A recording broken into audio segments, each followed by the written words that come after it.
Hello, hello. This is the 124th.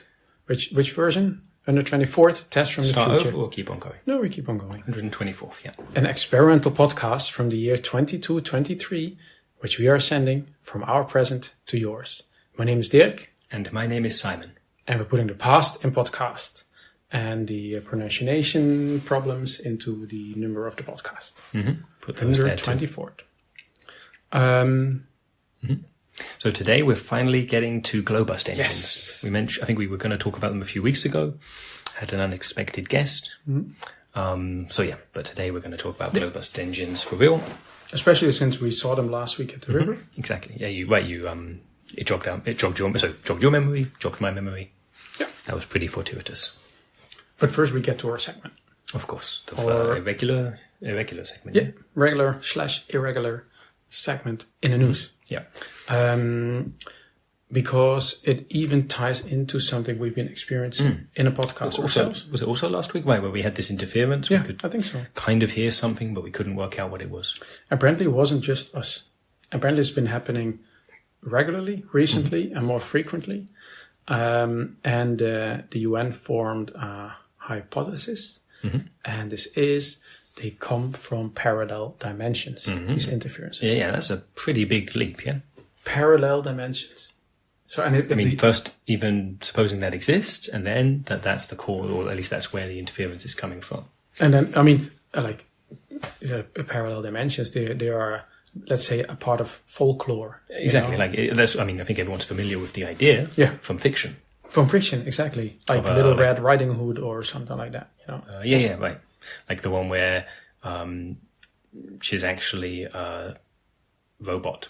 Yeah. That was a pretty poor version of the story, but the idea was it's an alternate reality where she's a robot rather than a human being. Exactly, and then the other variation where the wolf is actually sick and wants cookies and things like that. That was better as a narrative thing. But we all know that, but also from fairy tales and from science fiction and so on. And then, but there's always been people that claim that these exist, but they are not taken seriously. No, of course. Exactly. Some folk will say they have access to that parallel dimension, and through that it will give them some insight or some other power or advantage over others. But for the most part, they turn out to be charlatans. Yeah. And then now the UN saying this might just be the case. That's kind of how they're formulating it. That could just be actually a reason. But yeah, so at the moment it's a hypothesis. But they are now confirming, or they want to confirm. Well, they want to collect as much information as they can. Yeah, to prove or disprove the hypothesis. And then, it's been in the news for the last couple of days, but they've already, I think the official announcement, like the press release that they had where they were saying this might just be the case, was the same one where they announced that they're setting up a new division, the Prodigy, the Parallel Dimensions Data Division. Yeah, right? Exactly, the Prodigy, Yeah, the Prodigy, exactly. So they've been recruiting people into this recently, and now the new division of the UN is now in charge of gathering as much data as possible, with as the goal, confirm or deny the existence of parallel dimensions. So, pretty exciting news, and setting up a whole lot of questions that so far have been discussed in the corners of society. Have been explored very often in stories, novels, films, and so on. But now it's a bit more pressing. Like it's still, it's been fun to discuss. It's fun to discuss it now. But now it feels like the very real possibility that it's a real thing that we'll even maybe have access to. I think you also see a lot of people asking these questions in an attempt to already debunk the hypothesis. Right. Like to make it sound so silly, like how could it even be the case? Because, and then they'll have various arguments against it. I mean, that's usually the case when new technology comes around or new discoveries. People are usually skeptic, questioning: do we really need this? Is that really useful? Is it even true? And so on. I think if we think about parallel dimensions, like this is the first question that came to me: if this is actually a thing in this parallel dimension, is there absolutely everything. Like the whole universe since the beginning of time. Yeah. Is that... Right, not just your house. I mean, that'd be silly anyway, but not just your house, not just your town, not just the planet Earth, but really everything going off in all directions. All the different planets and races across the whole galaxy, every single star since the beginning of time. Everything that was there all the time was in this parallel or is in this parallel universe. Wow, that's a whole lot. If this was, let's say, a device that needs storage capacity, wow, that's everything times 2. And that's just one dimension. What if there are thousands dimensions? Think of the storage capacity. Infinite, or if it's maybe not infinite, but if it's a fractal, for example, some high number. Then there's a whole lot of storage space needed for this. Huh? I mean, if anyone's storing it, yeah. And I think if we, I can't think of any other scenario than everything was there all the time. Sure, yeah. And then, but then with that idea, okay, everything's there, but then, especially when you mentioned, has it been like a parallel history, yeah? Not branching off from, I click my fingers, branching off from that point, but if it branched off right at the beginning of the universe, was everything running in parallel by chance? Or did it branch off so differently early on that now it would be unrecognizable? Yeah. Exactly, the whole universe, the way the universe and so many developed. moving parts. Exactly, not just me or you or Frankfurt or Earth or whatever. Everything since the beginning of time, the dinosaurs, and then so is either this parallel dimension is completely different because since the beginning of time, how big is the chance that they end up like us, or it is exactly the same. You're talking about it. Maybe I misunderstood. So is the idea that it's just one parallel dimension? I don't know. Somehow I've read this in various, stories and seen it in films over the years. The idea that there's either limitless or at least a very high number. Yeah. I think they are happy to find out. I think they're keeping that option open. Yeah. Sure. But even if you think of just one, Yeah. Okay. That's enough. Right. As you were describing it, everything duplicated, everything doubled. Because like what you see a lot of in popular culture is roughly the same, but somebody else is in charge, or the animals can speak or something like that, but it's roughly the same, they all have a different model particle accelerator or whatever. Yeah. Right, in such stories as those, it's more about the idea of changing one thing, one very specific thing in the past, and seeing how that one change affects other things. And then especially if it's a TV show or a film, but they want to use the same cast, they want to use the same sets, so they don't actually follow it through, where it would be, okay, but then the main character who was in the initial timeline just doesn't exist anymore because it was never born, okay, but then you can't use the same actor. Yeah.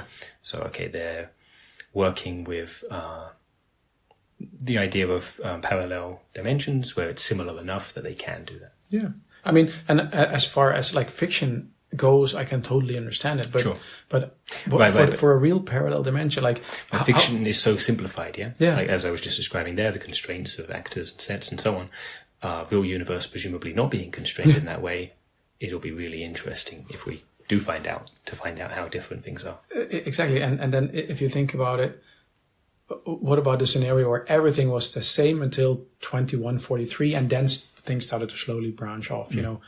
Why is that? The whole universe since the beginning of time, and only at this point things started slightly branching off, and that's just Earth. What about the rest of the galaxy? I think that's, I know, for me it's mostly questions. I think this episode we're asking questions and not really giving answers. I think the other thing I was wondering, we're thinking about this now. Right. And now there's this new what was it called? The Paddy Daddy, this new division looking into it. Maybe they're doing the same in a parallel dimension. Exactly. And have they also just discovered that maybe we exist, or have they just developed this hypothesis? Or is the interference we're seeing now because they've already had this idea for a while, and this is their attempts, to communicate? True. And then, but that would then imply that they're similar but not the same. Yeah. Or exactly. So, or is it chance? Yeah, like this interference that we're hearing it's not them trying to intentionally communicate with us. It's some other thing going on. And maybe at the exact same time this interference is happening, maybe we are interfering with them. Yeah. Maybe they've been hearing us and going like, what are these guys talking about? Mm-hmm. Yeah. That would actually be pretty cool. So our podcast would not just be received in the 21st century, but also in parallel dimensions. That would be handy. I don't think they could send us emails, but well, at least not yet. We should put it in the show notes. Some way for them to reach us. Yeah, okay, exactly. They should send an email to Michael Lasagna 5. I mean, if we ever get access to that server, that will work out. Do emails work across dimensions? I mean, not directly, I don't think. I don't know. Email's pretty old, yeah? Maybe it's got some legacy code which does take care of that. And also, if there's a parallel dimension and is branched off in 2143, means that our listeners don't have it yet because it didn't branch off. True. Or maybe but where did you get that number from, actually? 2143? Made that year? Okay. Yeah, sure. If it's some point after our listeners... if it's some point after their time, then sure, it wouldn't have branched off yet. We don't know. And also, if our listeners send an email to Michael Lasagna 5, does it arrive in both dimensions because it branched off later? Those ones sent before that, whatever date it was, yeah, presumably. Huh. It's just that I assume. The part I'm not clear on is afterwards, because like I say, I'm not actually sure how email protocols work. Maybe they totally do go to parallel dimensions. And also, we send our podcast back to the past, to the 21st century. Yeah. Do the people in the other branch do the same? Does Simon and Dirk the in folk their in the branch, past get 2 episodes? do they get 2 episodes at the same time, which are slightly different? Right. Maybe some have one opening music, the other ones have different opening music. Mm-hmm. Or we answer a different listener question. That too, yeah. That's what happens in parallel dimensions. Maybe some of them we have like mustaches and beards too. Nice, different show art. Mm-hmm. That too. I was thinking, let's go with this hypothesis, right? Because that's what everybody's doing now. Mm-hmm. How does a parallel universe come to be? How does this branch off start, either at the beginning or in 2143 or some other? Yeah, right. Like, does it need to be some really dramatic, big event that triggers it, or is it more every moment that goes by, it branches? Like whenever there's a decision to be made, not necessarily by a person, just any possibility of something going more than one way. That basically is the start of a new universe. Then if those possibilities collapse back in on themselves, like meaning, okay, it branches off, but then whatever ways it goes, it will always end up at the same result. Maybe that collapses back into one universe again. But I'm saying any moment, not just a person. You can imagine, okay, it's just one person deciding all this. Okay, there's not so many decisions. There's still a lot, yeah, but in terms of the universe, there's not so many. But if it's really every single atom possibly going one way or another, for example, that would be a whole lot. I was just imagining it as if you threw a rock in the water near the shore. Like a lot of water drops are briefly jumping up and are falling back down in the big water. But a few drops land up on the shore. Right. And maybe that's what happens every time. But if you're saying is that every time something could go both ways since the beginning of time. That's a whole lot of ways. That means that there are really infinite numbers of parallel dimensions, yeah. But I mean, if it needs this really big event, it needs to be a cosmic event for it to affect the whole galaxy. Yeah, it's like if there's unless it's like a ripple thing, like you say, and then if those ripples are absorbed, as an example, something happens here. Happens here in Frankfurt. Yeah, to a big decision, 2 very different outcomes. There are 2 universes going on, but maybe those decisions never reach beyond Earth, or at least beyond the solar system. So then, as far as the rest of the universe is concerned, it has no effect. It like ripples dying down in a pond, Yeah. Okay. This sounds interesting. So there's like a parallel dimension, but only for a certain part of the universe. Potentially. That's interesting. No, because right, say they're like going with this. This analogy of it being like ripples in water. With a big enough rock being thrown in, those ripples could reach out really far, let's say, to the rest of the universe. But if it's something really small, they would dissipate before they get that far. Because I was imagining like a butterfly on a faraway planet flapping its wings, and then suddenly there's a parallel dimension being created across the universe also here, just because some faraway butterfly and some faraway planet flapped its wings. That would be like the idea of everything being instantly brought into existence. And that's one way. And then the way I was imagining is more a thing where less limited to the speed of light. Mm-hmm. So, okay, that happens 1 billion light years away. Mm-hmm. It would take that long to get here. But also the changes would need to, basically, for example, for it to reach here, that new universe, maybe by the time it reaches here, it's so similar to ours that we don't even notice. So in theory, it is overwriting everything or changing everything, but it's so similar there is no difference. I'm just imagining, let's say there's a parallel universe happening in Proxima Centauri. Mm-hmm. Just closer, yeah. Yeah, exactly. So this just got created. Butterfly flapped its wings in Proxima Centauri. Parallel universe got created, but the ripples didn't get to here. Yeah. So here, everything is as before. But then we travel there. In the future, hopefully. Right. We travel there. I can just imagine you get to this point where you have to decide which dimension do you want to enter. Sure, maybe there's a like choice. Yeah, or a signpost or whatever. Left for dimension A, right for dimension B. That would make it more, so I don't know if convenience the word, more explicable. You know, it would be clearer what's going on. You wouldn't be surprised. Exactly. Maybe it'd be a tough decision to make, especially if once you've made it, you can't reverse the decision. Yeah, would like be, when you come back out. Exactly. Would be fair to just only be able to make the decision once, because otherwise you can jump dimensions. That poses all kinds of other questions. But they need to describe them pretty properly then, if it's a one-time decision. You know, it's like, are these even different? And how might they just be different in the future? Maybe they're roughly the same right now, but in a couple of years. I mean, but then that's predicting. That's not really, I don't think, within the scope of anyone. anyone. That's true, actually, I think I was bringing it a bit more practical. Yeah, I was thinking, what if these parallel dimensions indeed exist, right? This is the hypothesis we're getting for. So, but it means if this gets confirmed, means we have enough information to confirm this, and with enough information, we can maybe then even go there.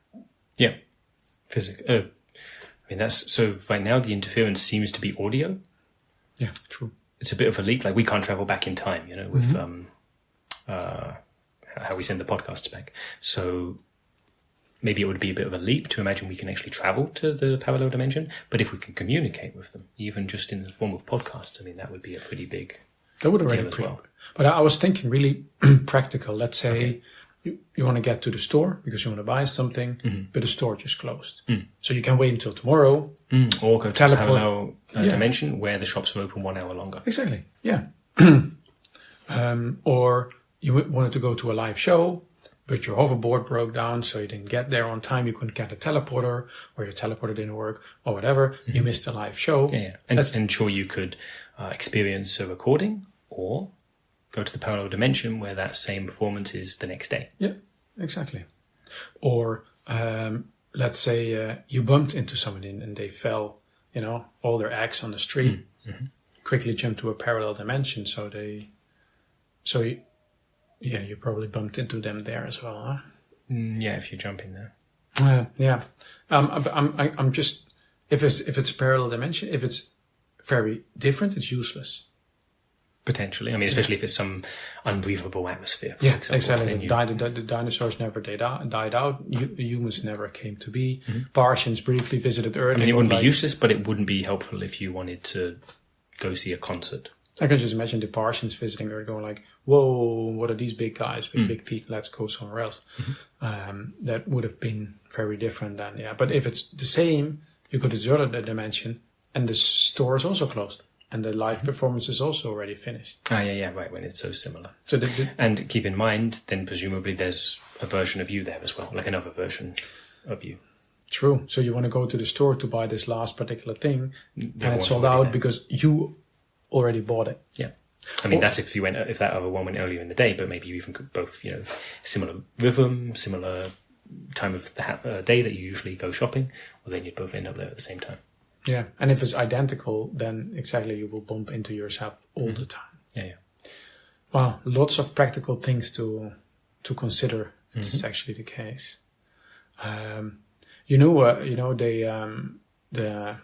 Paridadi, they also started trying to recruit people from the UFOPO, and also from the Duwadidi. I see. So they're really pretty aggressively recruiting because they now also have the attention of the media and so on. It's like, hey, we have this cool film. Right, they're under pressure to show results or something. Exactly. So they're pretty fanatically looking for new people, and it's working. They're filling one position after the other because it's a lot of people that are interested in finding more. Of course. Yeah. So have some of your colleagues from the UFOPO gone over? Not that I know, no. But it's also pretty fresh. I know they've been asking around, but nobody has yet. Have you been approached? Have they approached you yet? No, they set up a booth at the okay. UFOPO hub. Yeah. So I haven't personally been asked.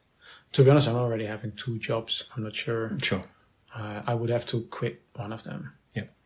You know, I did another 5-day work week last week. No. Yeah. Week, at least this coming week, will you have to again? Do you know, or?